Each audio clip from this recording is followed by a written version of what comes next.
सलमान अजहरी, अभी उसने एक दिन मुझे चुनौती दी कि आग में चलते हैं, तू अपनी किताब लेकर चल, मैं कुरान, गंदी सी जो कुरान है उनकी, उसे लेकर चलूंगा जिसने सारी दुनिया में ये बवाल मचा रखा है। मैंने कहा मुझे धर्म ग्रंथों की जरूरत ही नहीं है, मेरे तो माँ और महादेव मेरे दिल में रहते हैं, मैं तो उनका नाम लेकर तेरे साथ चलूंगा, चल। अब जब उसने मेरी वीडियो सुनी तो उसका लिटरली पेशाब निकल गया। हिंदुओं, मेरे शेरों, मेरे बच्चों, मैं तुमसे इनकी औकात बताना चाहता हूं। उसकी पुरानी वीडियो देख लेना और नई वीडियो देख लेना मेरी वीडियो के बाद की। मैंने तो उससे कोई बहाना नहीं बनाया, मैंने तो कहा चल तू, मैं आ रहा, तू कर शुरू। उसने पहली वीडियो में कहा था कि पहले मैं जाऊंगा फिर बाद में नरसिंहानंद जाए। मैंने उससे कहा दोनों साथ साथ चलते हैं भाई, दोनों साथ साथ चलते हैं और पता चल जाएगा। अब उसने वीडियो बनाई कि पहले परमिशन का इंतजाम मैं करूं। अबे जाहिल, अबे गवार, अबे गधे, अबे मूर्ख, अबे हम मुसलमान थोड़े ही हैं, ये अभी लोकतांत्रिक देश है, अभी इसमें इस्लाम का शासन आया नहीं है, अभी शरीयत लागू नहीं हुई है। जब तक शरीयत लागू नहीं होती, ये दरिंदों वाली, ये भेड़ियों वाली, ये लकड़बग्गों वाली जो हरकतें हैं ना, ये कानूनी नहीं मानी जाती। यहां ऐसा कोई कानून नहीं है कि सरकार जो है ये इजाजत दे दे कि तू और मैं आग में कूद जाए। आज के हालात हिंदुस्तान के, जिससे आप सब बाखबर हैं कि हुजूर पाक सल्लल्लाहु ताला अलैहि वसल्लम, इस्लाम, कुरान और रब्बे जुल जलाल की शान में गुस्ताखी पे गुस्ताखी हो रही है, और मज़ीद ये कि ये गवर्नमेंट और हुकूमत की पुश्त पनाही में हो रही है। अगर ऐसा नहीं होता तो ये चंद खबीस खुले सांड की तरह 1.5 महीने से नहीं चीख रहे होते। अभी अभी जिस मलऊन नरसिंहानंद की गुस्ताखियाँ और मुगल्लज़ात और गालियाँ सुन करके हमारे दिल छलनी छलनी हो चुके थे। हम अब पानी सर से ऊपर हो चुका है मुसलमान। हालात इस कदर नाजुक हैं, मुझे ये समझ में नहीं आता अब तक कि हुकूमत इनको अरेस्ट क्यों नहीं करती। इनकी क्या मजबूरी है इनके साथ, या इनके खुद के ये पाले हुए कुत्ते हैं? ये मुसलसल रोज़ाना वीडियो अपलोड करते हैं, क्या इनको पुलिस पूछती तक नहीं है कि तुम इस तरह सांप्रदायिक माहौल कर रहे हो, फितना फैला रहे हो, हिंदुस्तान में अमन व अमान खराब कर रहे हो? इनको पूछने वाला भी कोई नहीं है। आज की बात मैं बता रहा हूँ, दिल छलनी हो चुका था। मुझे मालूम है कि इनको अब पुलिस अरेस्ट भी नहीं करती और हमारे एहतजाजात और हमारे प्रोटेस्ट से भी कुछ नहीं होता। तो इस फ़कीर कादरी ने उसको मुबाहले का चैलेंज दिया था कि अगर तू अपने बात में सच्चा है तो आ जा, सामने आ जा और देख लिया जाए, पूरी दुनिया भी देख लेगी कि एक मर्तबा हम सामने बैठ करके मुबाहला कर लें। मुबाहला जानते हैं, अभी जो सबको पता हो चुका है, उनकी ज़ुबान में अग्नि परीक्षा। मेरे इस चैलेंज को उसने स्वीकार किया था, एक्सेप्ट किया था, लेकिन ये भी मैं बता दूं कि क्यों एक्सेप्ट किया उसने। वो बिल में बैठा हुआ चूहा, उसे मालूम था कि गवर्नमेंट इस तरह करने की इजाज़त देती नहीं, इसलिए वो अपने कौम में हीरो बनने के लिए इस तरह की चैलेंज को एक्सेप्ट तो कर लिया। वरना आप सबको मालूम है मेरे मुसलमानों कि पाखंडी और बलात्कारी और माल का पुजारी, उसके अंदर मुबाहला करने की ताकत है, मुबाहला कर सकता है वो। उसका उसके खुद के दीन और धर्म से कोई ताल्लुक नहीं है। मैं ये चैलेंज के साथ कहता हूं, सनातन धर्म से भी उसका कोई ताल्लुक नहीं है। अब मैं जब बार बार उसको ललकारता रहा तो अभी जाकर के अब वो मेरे जवाब में कहता है मौलाना मैदान छोड़ करके भाग रहा है, परमिशन की जिम्मेदारी मेरे ऊपर डाल रहा है। आप सब ठंडे दिमाग से सोच करके बताएं, परमिशन की जिम्मेदारी इसको ना दूं तो और किसको दूं? इसलिए कि ये इसके आज हुकूमत इसकी पुश्त पनाही में है और ये नाजायज औलाद में से है उनकी। सारी परमिशन वगैरह की जिम्मेदारी तो तुम्हारी हाथ में है ना, मुझे परमिशन की जरूरत नहीं है। इंशाअल्लाह अजीज, जिस दिन भी तू तैयार हो जाएगा मेरी आखिरी सांस तक, उस दिन भी मैं मुबाहले के लिए हाजिर हो जाऊंगा, उस दिन भी हाजिर हो, 1 इंच भी पीछे नहीं हटूंगा इंशाअल्लाह। इसलिए कि ये मेरे जुमले नहीं हैं, ये मेरे दीन की हक्कानियत है, ये रसूल पाक सल्लल्लाहु ताला अलैहि वसल्लम की सच्चाई है और कुरान पाक की अजमत है जो हमारे दिलों में कूट कूट कर भरी हुई है। ये जालिम मुबाहला करेंगे, मुबाहला करेंगे। अब सुनिए, मुबाहले के नाम पर ये एक्सेप्ट करके हीरो बन रहा था अपनी कौम में, और मुझे कह रहा है मैदान छोड़कर भाग रहा है। मैं इससे कहता हूं, आप सबको मालूम है ना, चंद दिन कबल ये दिल्ली के प्रेस क्लब ऑफ इंडिया में बैठ करके जहर उगल रहा था, हुजूर पाक सल्लल्लाहु ताला अलैहि वसल्लम की शान में गालियां बक रहा था। आज इसको याद आ गया ये लोकतांत्रिक देश है। आज ये कह रहा है ये लोकतांत्रिक देश है, मौलाना क्या ऐसी परमिशन यहां मिलती है? तो खबीस के बच्चे, तुझे ये पहले मालूम नहीं था कि इस लोकतांत्रिक देश में किसी धर्म को गाली नहीं देना चाहिए? मलून नाजायज औलाद, तुझे ये नहीं मालूम कि लोकतांत्रिक देश में किसी धर्म को गाली नहीं दी जाती? जब तू देश के सारे संविधान का उल्लंघन करके जहर उगल सकता है, प्रेस क्लब ऑफ इंडिया में तुझे परमिशन दी जा सकती है, तो इस मुबाहिले की परमिशन क्यों नहीं मिलती? ठीक है, तुझे मैदान में नहीं मिलती, प्रेस क्लब ऑफ इंडिया तेरे बाप का है ना, जहां बैठ करके तूने गालियां बकी थी। मैं आज फिर से कहता हूं मुसलमानों, जरा बराबर भी अपने दिल में हल्कापन महसूस नहीं करना। मैंने ये अपने घर की बात नहीं कही थी, 1400 साल से इस धरती पर जमे हुए इस्लाम की बात कही है, और इससे बड़े और इससे सड़े भी आए, इस्लाम का कुछ नहीं बिगाड़ सकते। मेरे आका सल्लल्लाहु ताला अलैहि वसल्लम की जात पर अगर थूकता है तो ये सूरज पर थूकने के मानिंद है। इसका मुंह अभी चंद दिन बाद देखना इतना काला हो जाएगा कि इसके खुद चेले इससे नफरत करेंगे। हाँ, मेरा अकीदा मेरे रसूल पाक के लिए ये है, या रसूल अल्लाह तू घटाए से किसी के ना घटा है ना घटे। या रसूल अल्लाह, या रसूल अल्लाह तू घटाए से किसी के ना घटा है ना घटेगा। जब बढ़ाए तुझे अल्लाह ताला तेरा, मिट गए मिटते हैं मिट जाएंगे आदा तेरे, ना मिटा है ना मिटेगा कभी चर्चा तेरा। मेरे आका सल्लल्लाहु ताला अलैहि वसल्लम का चर्चा कभी नहीं मिटेगा। हाँ, अब सुनो मेरे अजीजों, इस खबीस मलून ने चैलेंज को एक्सेप्ट करके अपनी कौम में हीरो बनने की कोशिश की थी।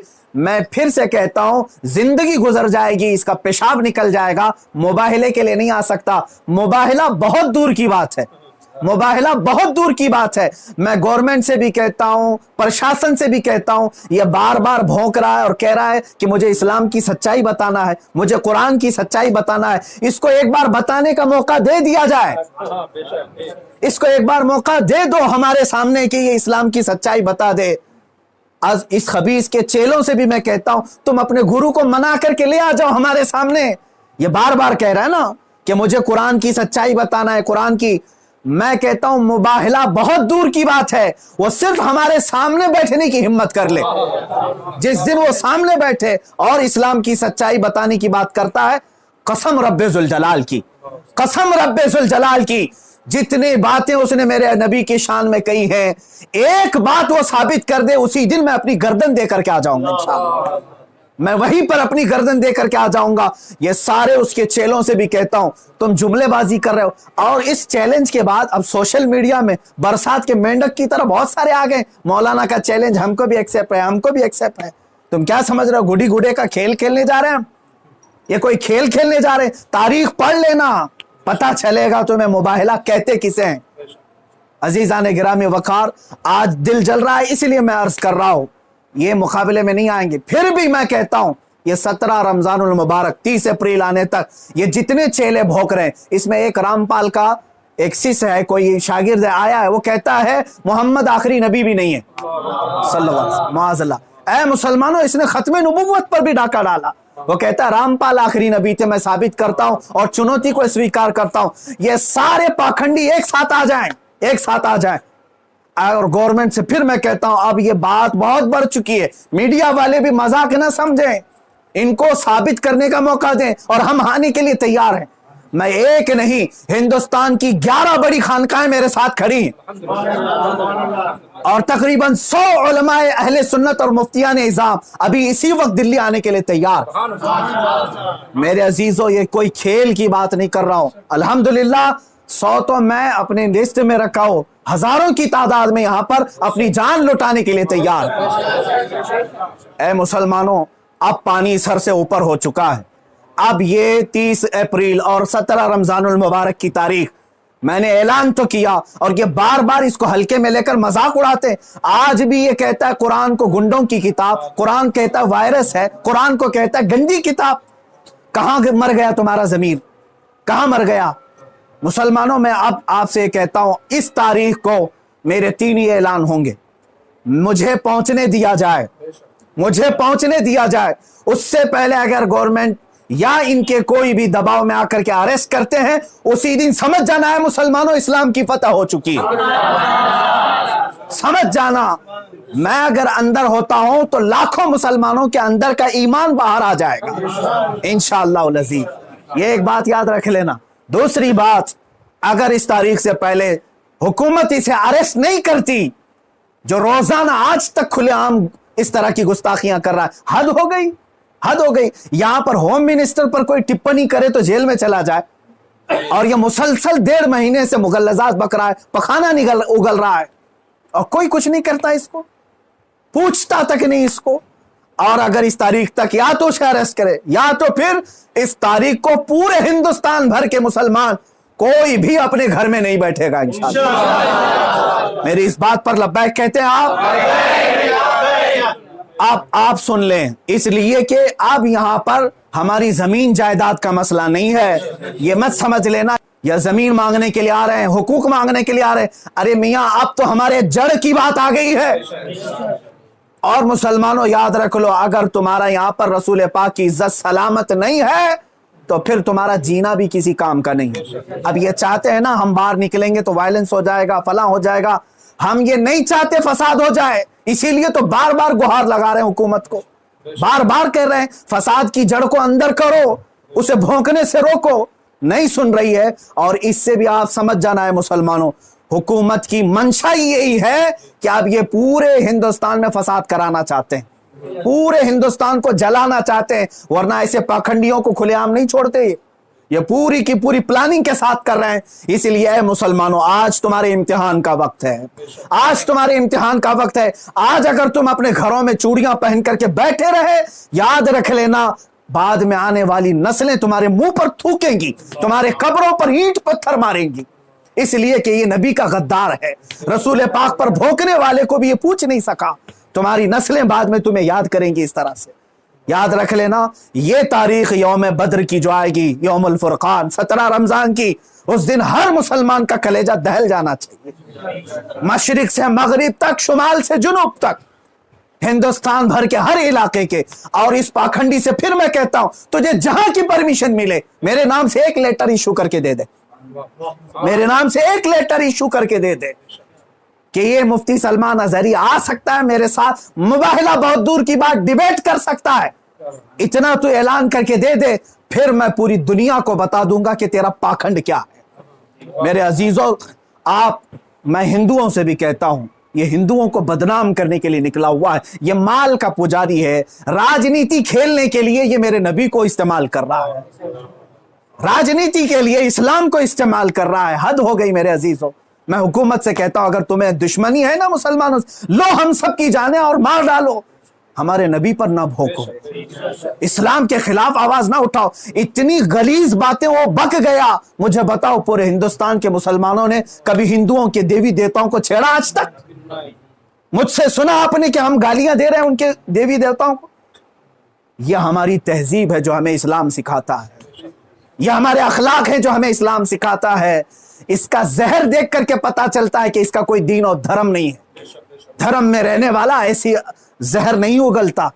बहरहाल, ये मेरी गुजारिश है मुसलमानों से, या तो फिर ये मुबाहले के लिए तैयार हो जाए, जो इसके लिए जहां जगह हो मेरे नाम से लेटर इश्यू करे, और हुकूमत, प्रशासन, मीडिया इसको हल्के में ना ले, इसको इजाजत दे दे। ये दिखाना चाहता है, ये साबित करना चाहता है इस्लाम को झूठा, कुरान को झूठा साबित करना, उसको साबित करने दे दिया जाए। अगर वो साबित किया, और अगर नहीं साबित कर सका, तो फिर याद रख लेना, सुबह क़यामत तक तुम्हें पहचाना जाएगा, सुबह क़यामत तक तुम्हें पहचाना जाएगा। अजीज़ान गिरामी वक़ार, ये मुबाहले की बात चलती रहेगी और मेरी ये चुनौती बरकरार रहेगी। वो कहता है मैदान छोड़ करके भाग रहा है, तू क्या समझता है कि तेरे जैसे पाखंडी हैं यहां पर? अल्हम्दुलिल्लाह हम हुसैनी हैं, अगरचे आल में ना हो, लेकिन हुसैनी किरदार हमने बचपन से सुना है। अरे हमारी माँ ने हमें गोद में हुसैन आजम के करबला की दास्तानें सुनाई। हम मात नहीं खा सकते, सर कटा सकते हैं लेकिन सर झुका नहीं सकते इंशाअल्लाह अज़ीज। ऐ मुसलमानों, अपने जज्बों को बेदार रखो। कोई ये कहता है अगर कि ये जज्बात को भड़का रहे हैं, उससे सिर्फ ये कह देना जज्बात का नाम ही जिंदगी है। अब अगर नबी के नाम पर जज्बात नहीं बेदार हुए तो इससे बेहतर है कि तुम मर जाओ, सो जाओ।